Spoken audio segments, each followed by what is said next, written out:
your format and how you wanted this done. Why is that better for you than just, standing here for 45 or sitting here for 45 minutes and just talking? So the thing about that is, the reason I wanted this to be specifically a question and answer format is because I I think I have a hard time like coming up with answers like on my own. I think a question and answer format like this that would give me like prompts to work with, like like a template that it really helps. Well, good. Well, I'm glad. I'm glad you were able to advocate to that for me and to Nina to say this is where you were comfortable. You want to share, what your lived experiences are, but how you share that is as important as what you say, right? So, Ryan, when we talk about autism, I know in our trainings that we do for a cert, one of the first things we talk about is if somebody knows that you have this diagnosis, do you prefer that somebody refers to it as you being an autistic person or a person with autism? For me personally, I don't have a preference, but other autistic individuals may have a preference, so the easiest thing you can do is just ask them what that preference is. And a lot of times people are afraid, what if I say the wrong thing, do the wrong thing, So that's what your suggestion is. Just if they don't know, ask, right? Yep. Yeah. And do you share your diagnosis? I mean, and again, how do you feel about sharing your diagnosis? I feel confident in sharing my diagnosis whenever I feel like I need to. But some people might not. Can you give me an example of why you think you wouldn't or someone else might not be so eager to share that diagnosis?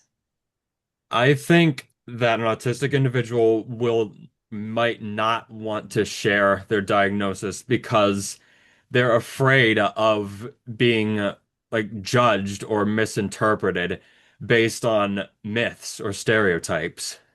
Okay.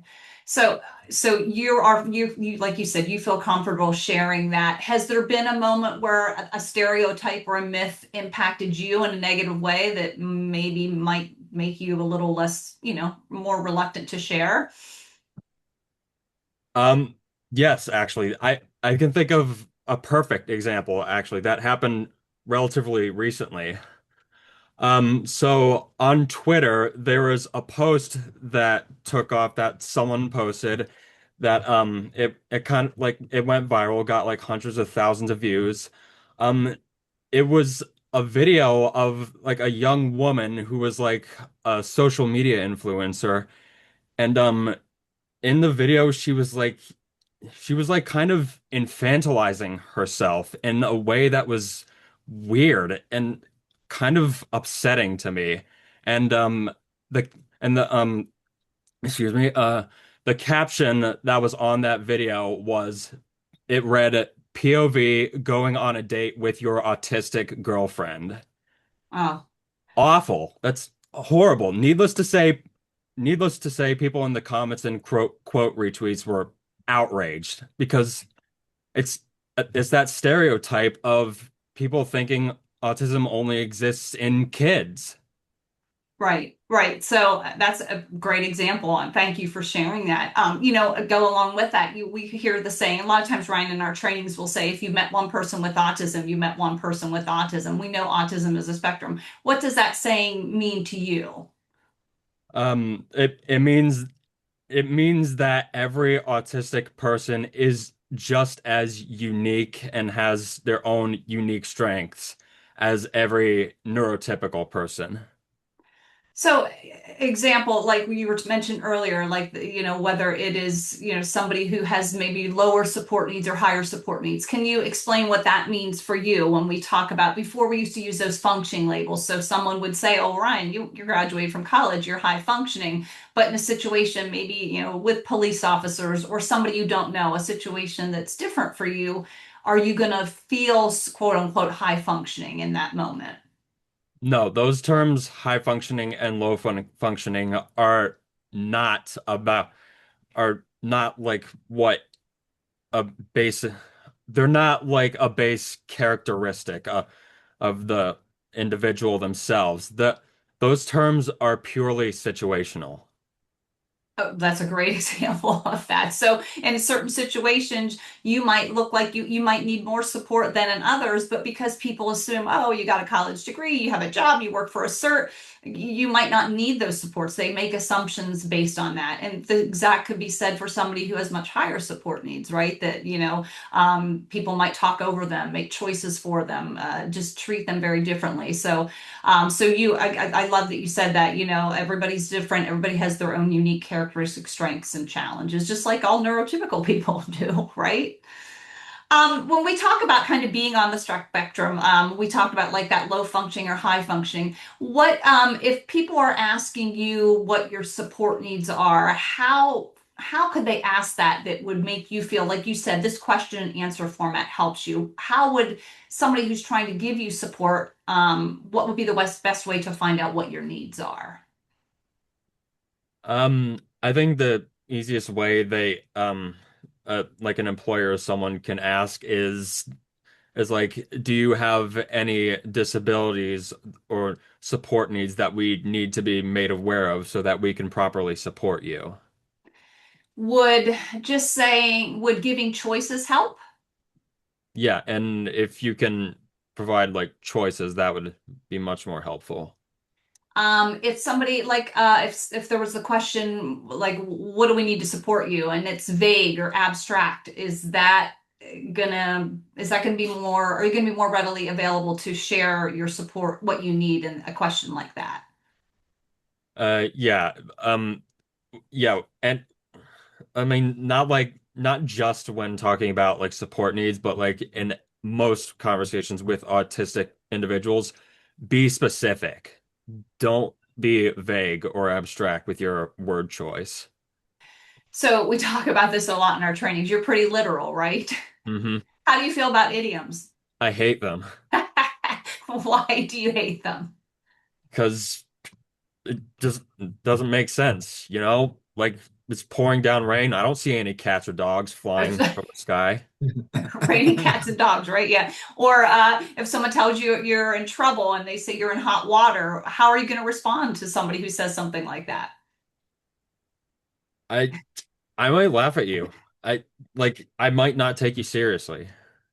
Because it doesn't make sense. So, being specific, Ryan, is it okay if we share an example when you were working at the local university, why you struggled with some communication there? Is that okay to Yeah. share that? Do you feel comfortable?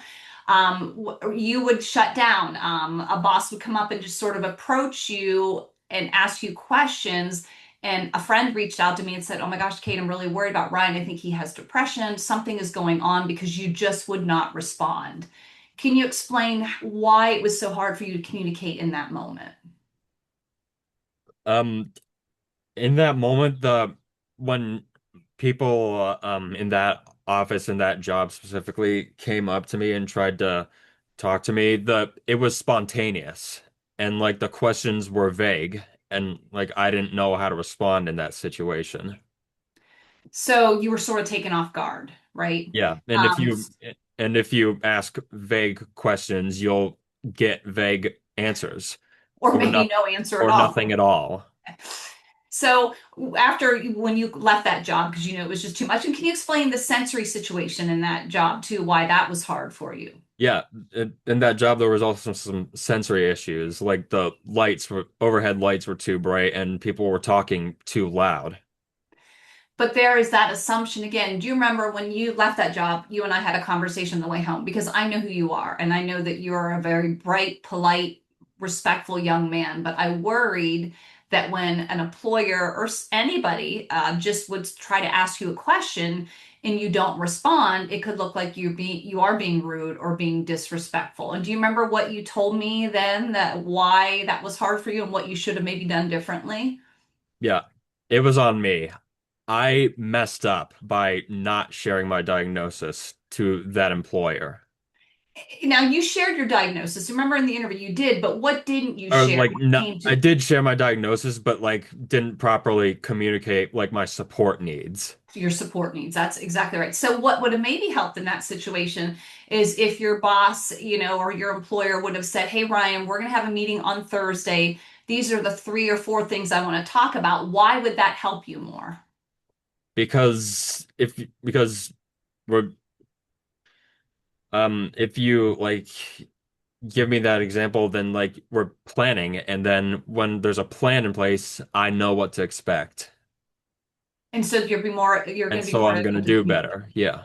And why is things going the way you expect or having a plan? Why is that important to you?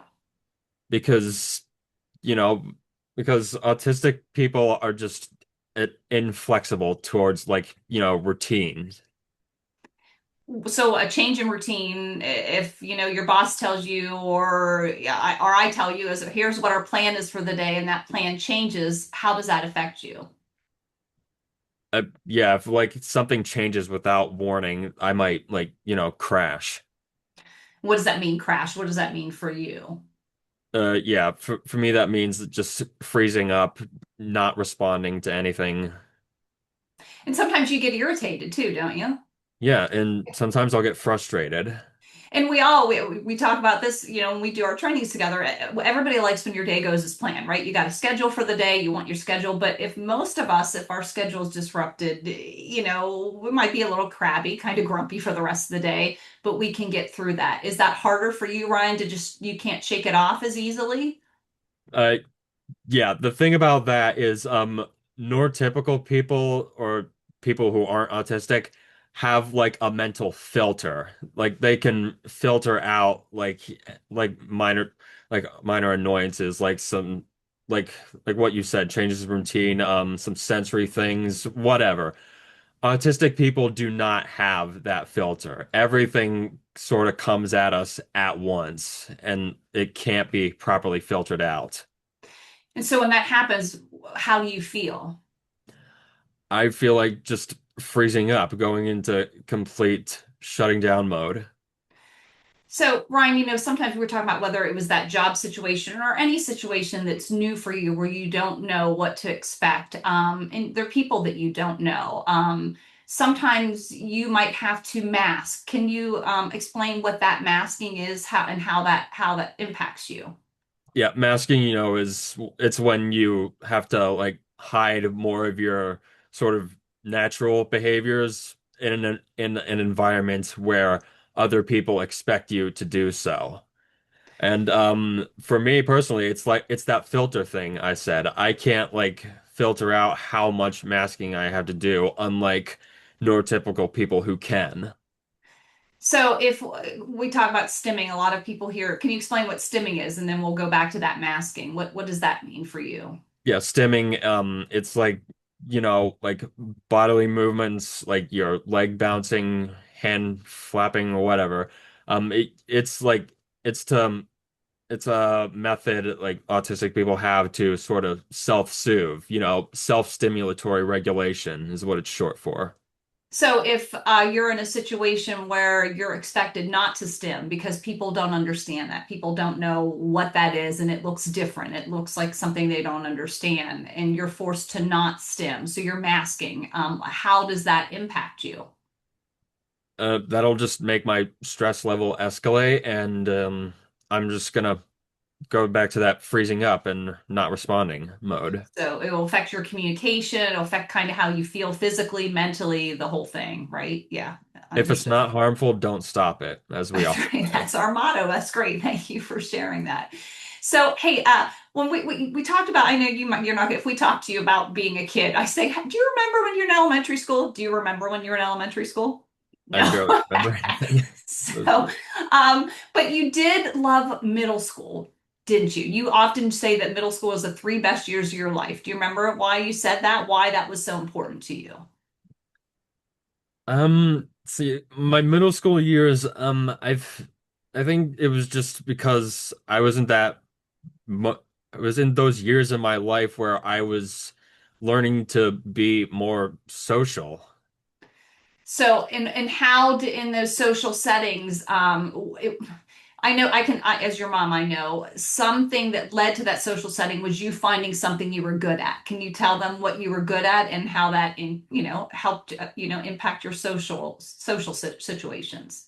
Yeah, my middle school years is when I found out and like I started to realize I was good at music. So like that's kind of like the camp I was able to like find a home in.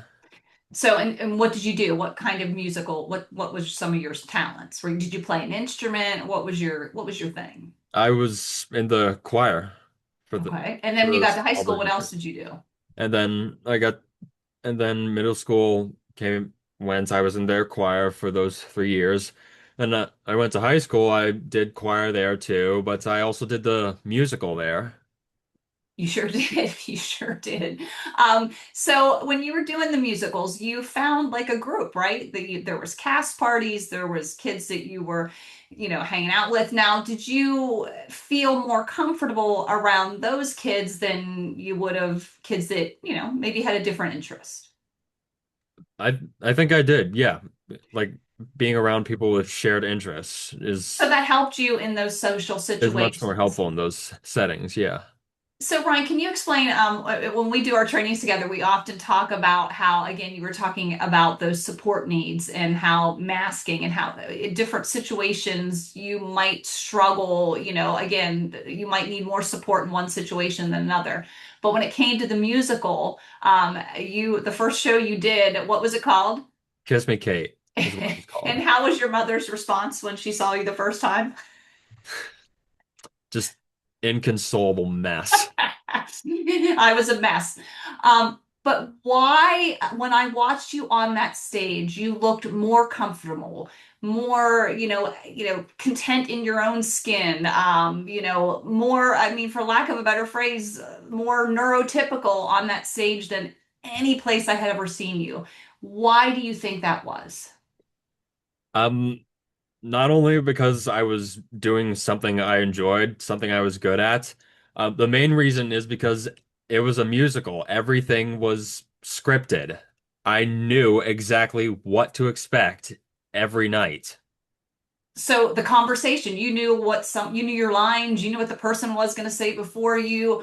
All of that made it more predictable, right? Hmm. So in that situation, is that how you're going to be again in that employment situation? There wasn't a script. You didn't know the script when your boss came up to approach you, right? So then that communication was difficult, right? Is Yeah. that correct? Fair to say?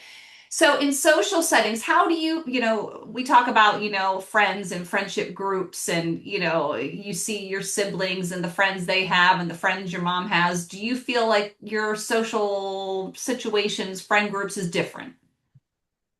Yeah, I think so. Yeah. And how is it different or why does it feel different for you? Um, well, I mean, right now I'm not really part of many friend groups, but I mean, not that I'm like lonely or anything. I mean, I'm content with, being on my own. Why is in a friendship group a party when we hang out with the besties and friends of ours and when you're there and they have a party and we're all together, you might pop in for a little bit and then you kind of go back to your own room and I for a long time did I worry about it? Yep. Do I still worry about it? Yep. Am I still a nag? Yep. But why does small doses of it feel better for you? Because I think just because it's over quicker, because when I talk, I don't think I need to talk long. Okay.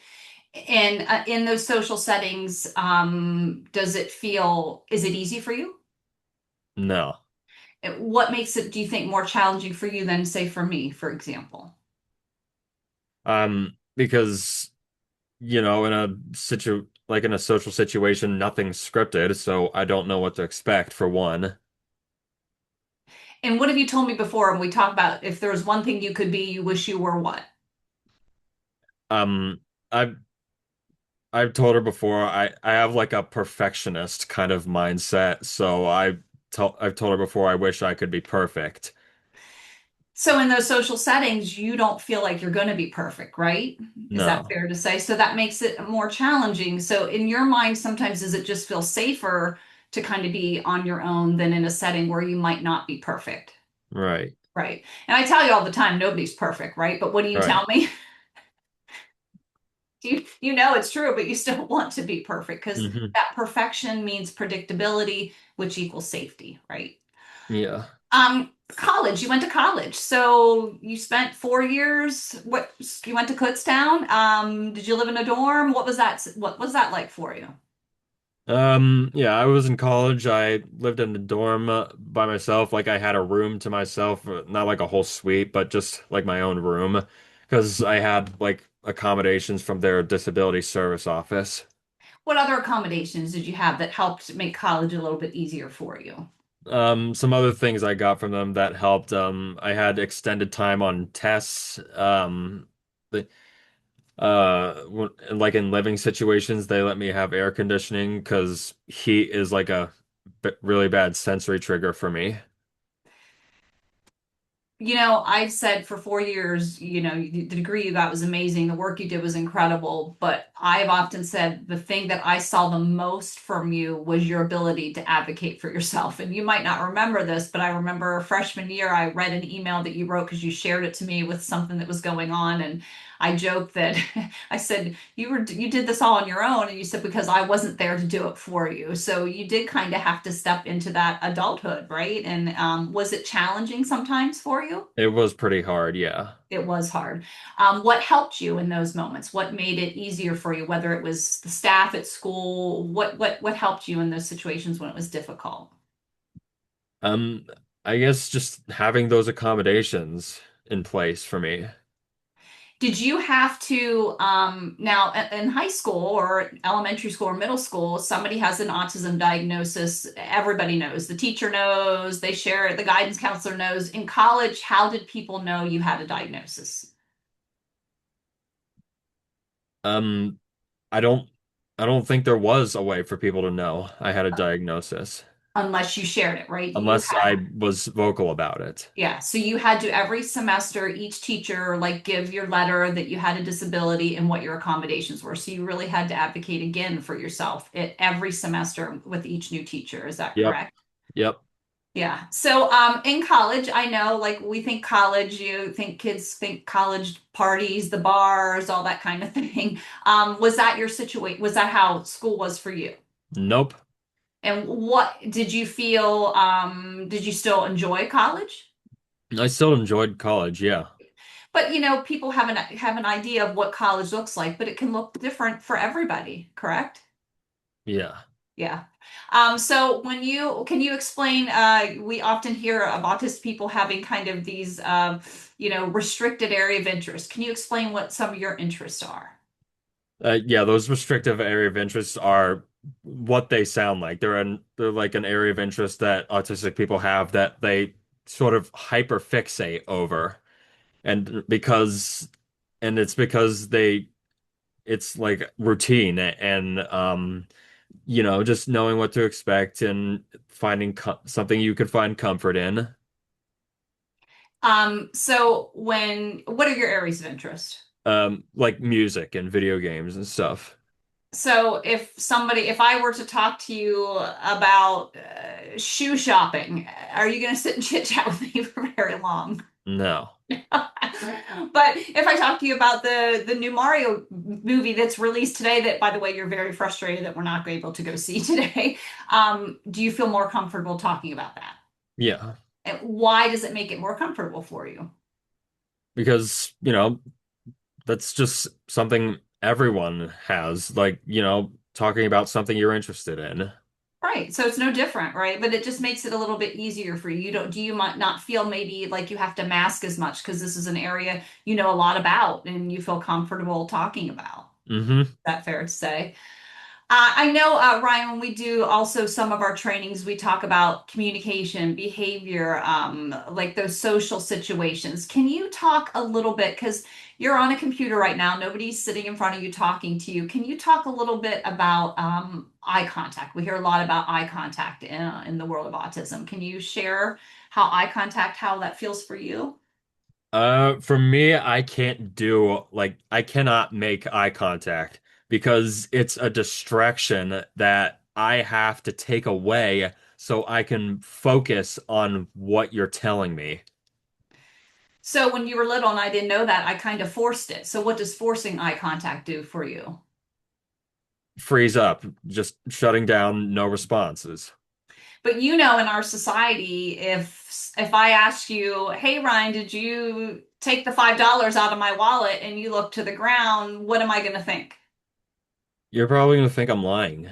Like, or if I'm talking to you about something really important and you're looking at the floor or looking over to the side, do I think you're listening to me? No, someone's probably not gonna think I'm listening.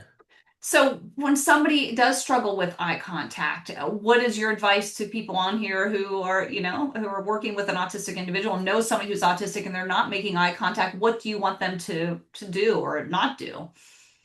Uh, don't assume they're not listening. Just like, don't assume that they're not like there, that they probably are listening. They just need to take away that distraction so they can hear you.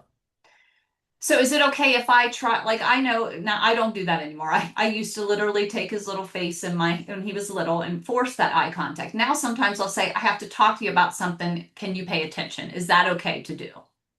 Yeah. Yeah, because sometimes you'll say now's not a good time. Like you're just not in that space that you can sit and chit chat. So then I have to come back to you at sort of a different time. Is that fair to say? Hmm. Yeah. How about employment? You talked a little bit about that first job. Now you're doing the work with a search. How do you feel about that work? I feel good about this work. I'm doing something I think I'm good at. Yeah, and you're very good at it. Why do you think it's important that it's not just me out there doing it now that you're helping with these trainings? Why is it important for your voice to be heard? Because well, it's not as like impactful or meaningful when you're just echoing my words. It's Exactly. Yeah, I would say it's much more impactful coming from the autistic people themselves. I agree, 100%.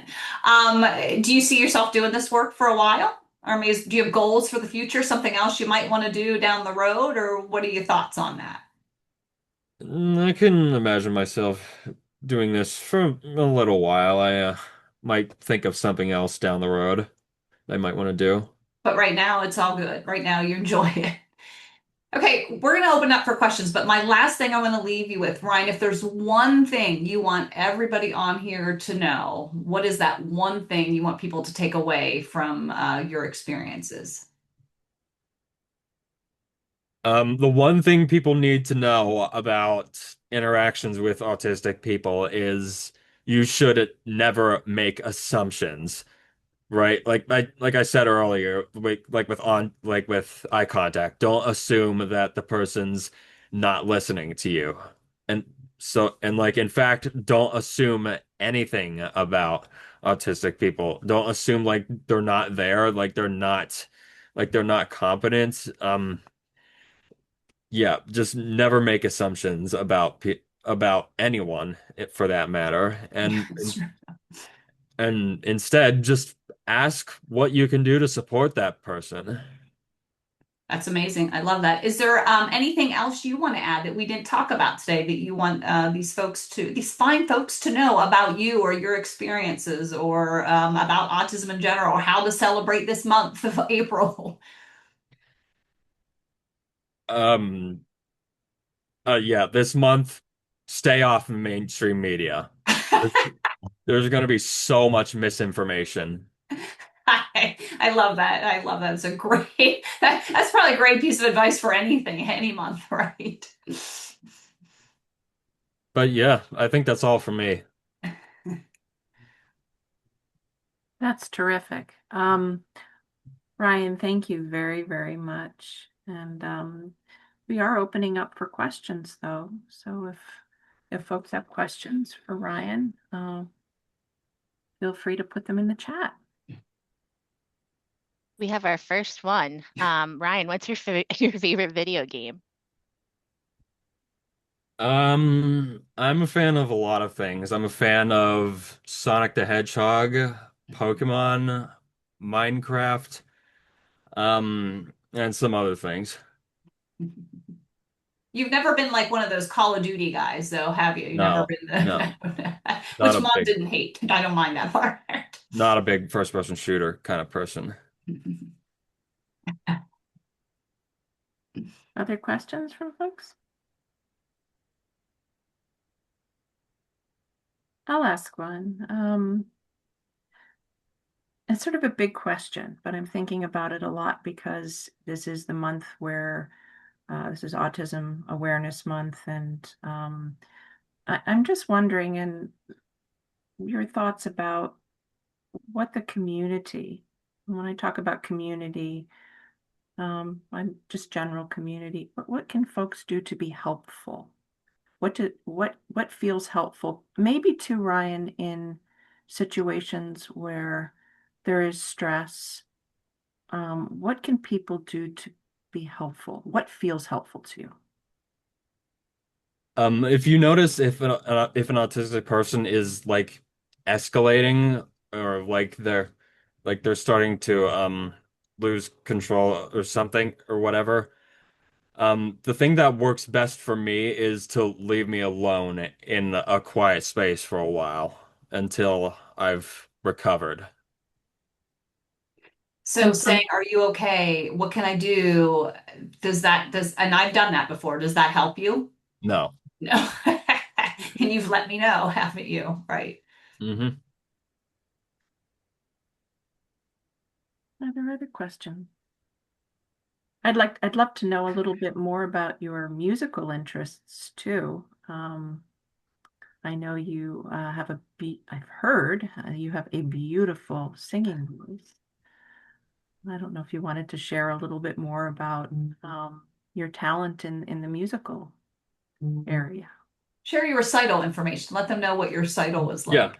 The um if you want, Mom, you can link you can find the YouTube video of my senior recital and link it in the chat if you want. Okay, But I'll find it. my senior recital it was 12 songs I sang and it was in four different languages.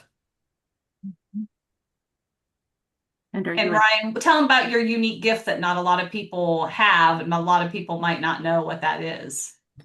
Um yeah, the whole reason I'm a big music person is because of like my unique gift, and that is I have a really good sense of hearing and I have perfect pitch, which if you don't know what that means, it means if you make any noise whatsoever, I can identify what musical note it is instantly. Yeah, it's pretty impressive. So you just did a choir performance this winter. You were doing with a local community choir, and one of the songs. What were you? What did you? What was in Silent Night? What was your role? Um, not- like for that song specifically, the director like cued me to give like the starting pitch, and then everyone else came in. It's pretty cool. I have a few more questions, but I don't want to step on anybody else who may have questions too. There are a few in the chat, Nina, if you want to field some of those. I am not seeing the chat. I'm sorry. Wait. Ah, okay.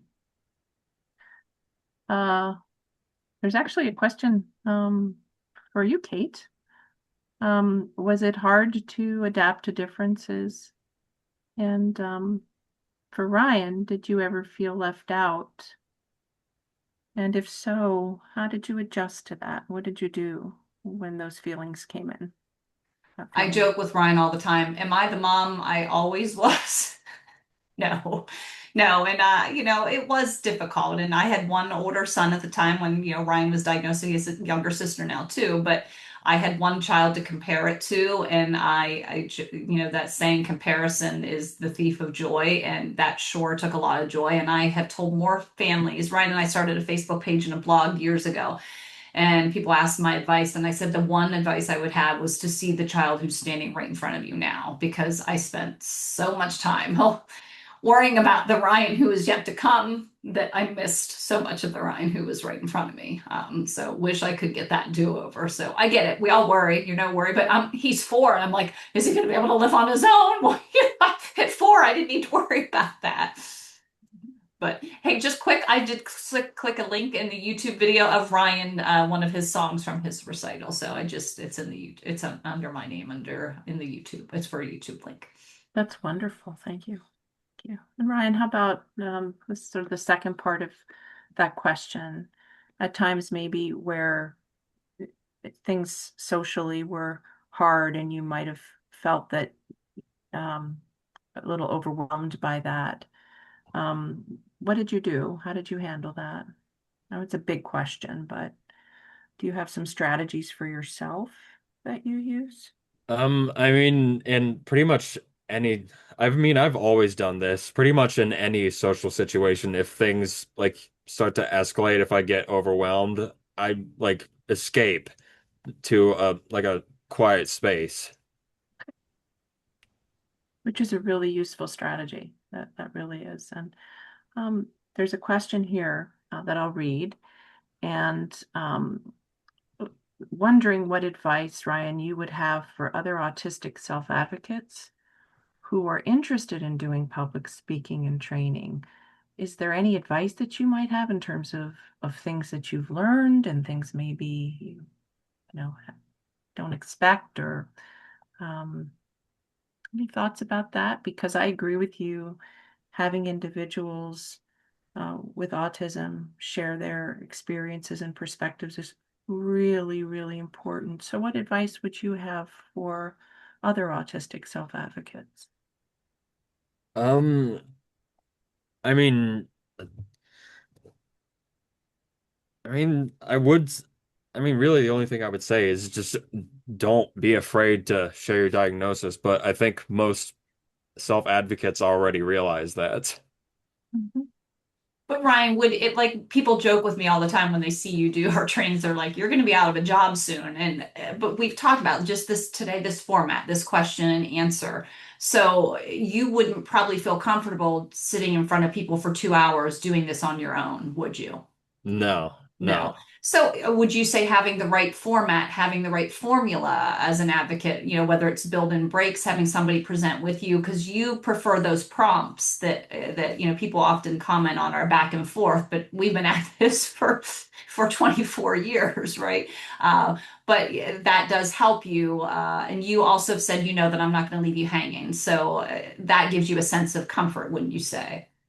Yeah, but yeah, like that's one thing that would help with like public speaking is having someone to fall back on. Mhm. There's another question in here for both Kate and Ryan. What can a parent do to help an autistic child prepare for and transition to college and living away from home? It seems like an overwhelming process to apply, interview, and then live in the dorm. So this is another very big question, but I guess for both of you to reflect on that a little bit. Ryan, why can you explain why you picked Kutztown initially, at least?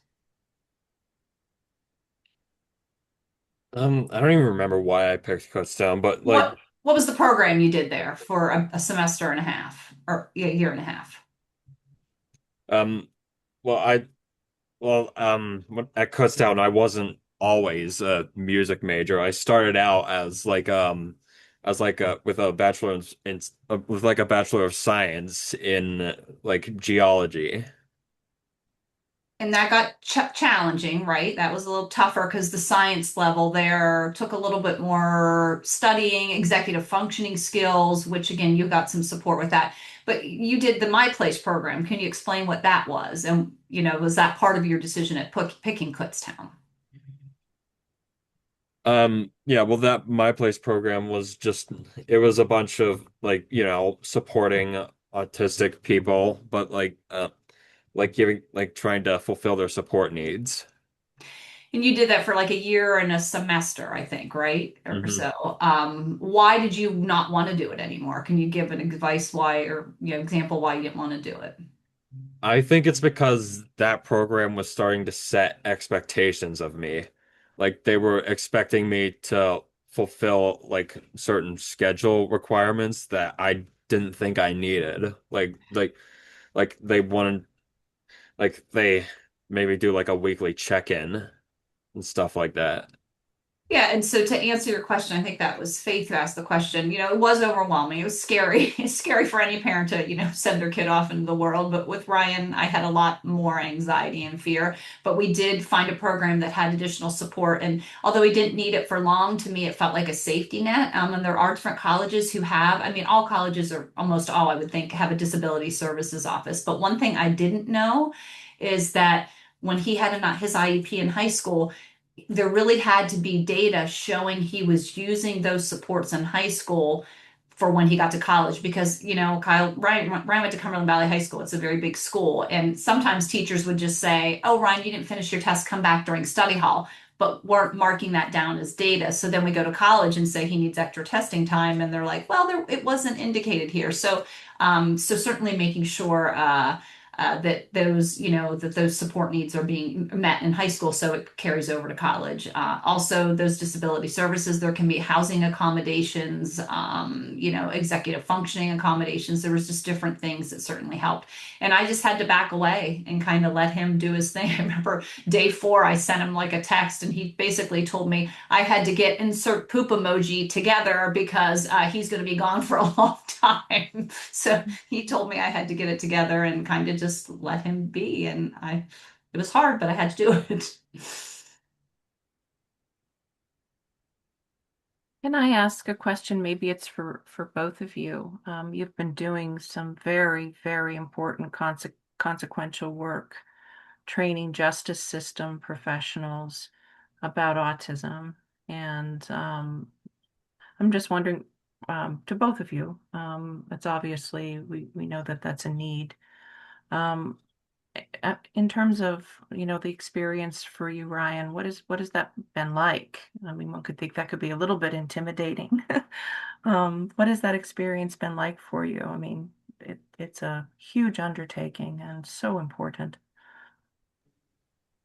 Um, can you clarify like experience Um, specifically? yeah, just what it has felt like for you. That was a really big open-ended question. Things maybe that surprised you, things that you've learned from being in that environment where you're interacting with, I mean, you've interacted with law enforcement professionals. Just if you had any thoughts about that, things that surprised you. I mean, I think I have had moments like where there like people had expectations of me and that they had like social rules set that like I didn't understand. Mhm, mhm, Ryan, I know different audiences, sometimes we joke that some are tougher than others, right? Yeah.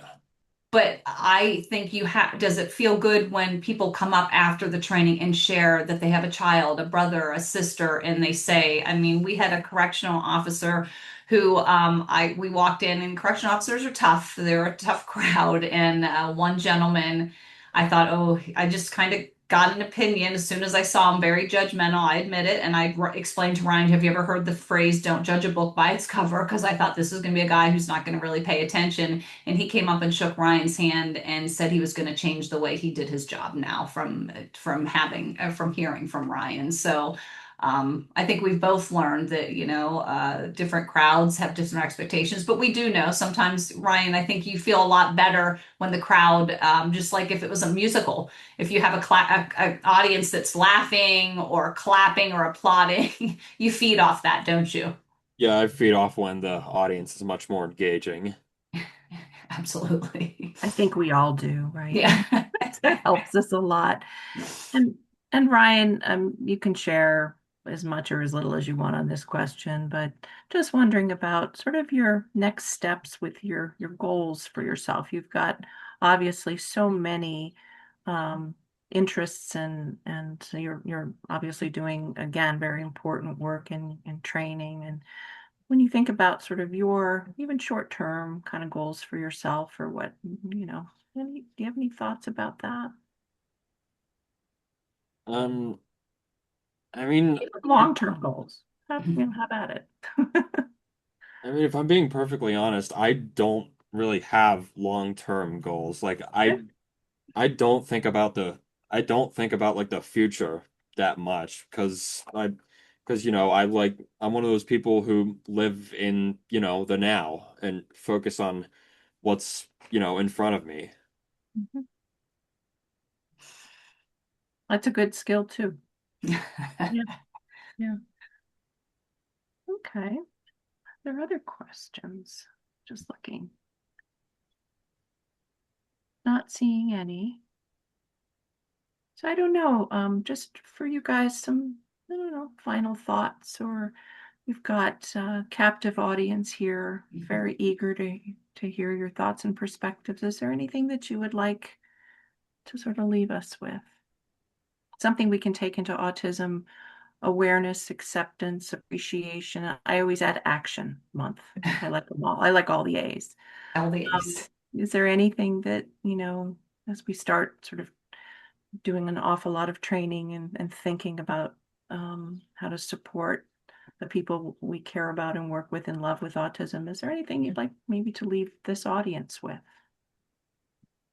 Both of Ryan, you. what's the catchphrase that you use sometimes when it comes to autistic individuals advocating for themselves?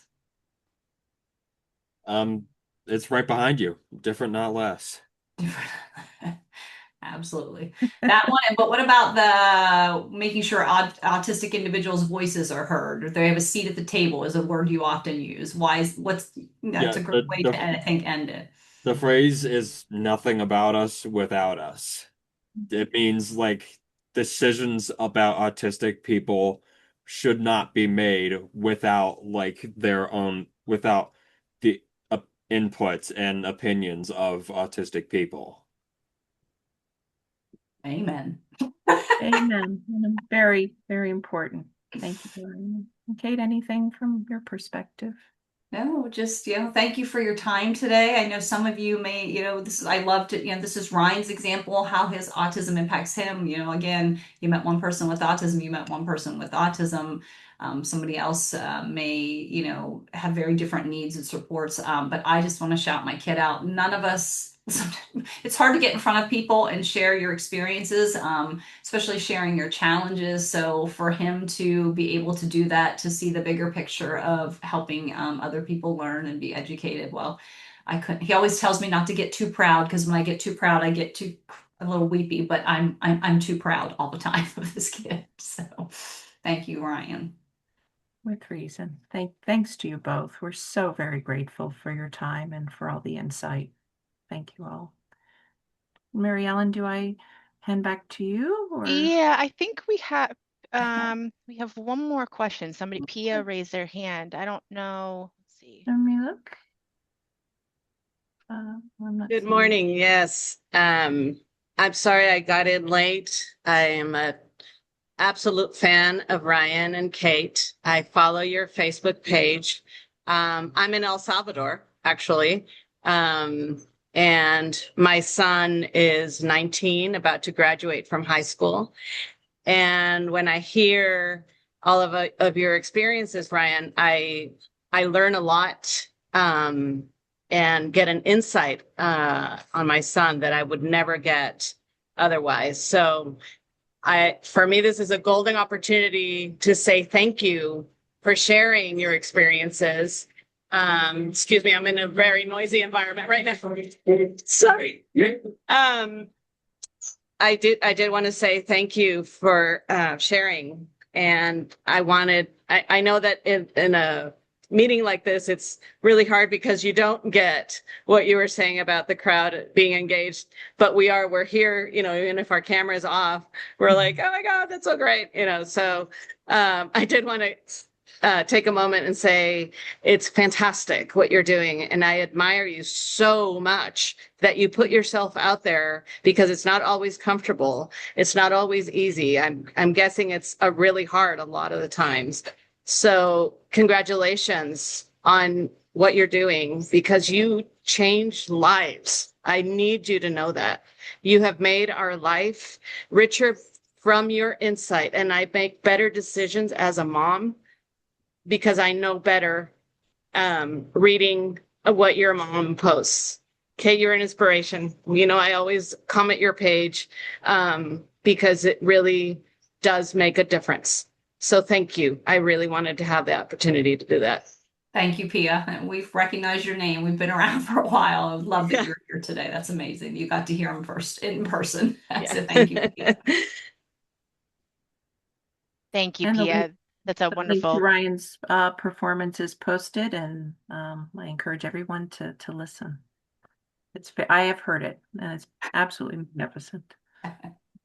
Yeah, and just to echo, I mean, tons of wonderful feedback in the chat too. Just everybody's so appreciative of both of you for being here today. So thank you so much. I'm going to put my email in the chat too. If anybody thinks of a question down the line, we can certainly get that to you guys if that's okay with you, Sounds Ryan and great. Kate. Yeah, and just as a reminder, we did record this, so we will be sending it out to everybody. And thank you for being here. Anything else, Nina, Kate, Ryan, anything else you want to add? Kate and Ryan, any Oh, thoughts? thank you so much for the opportunity.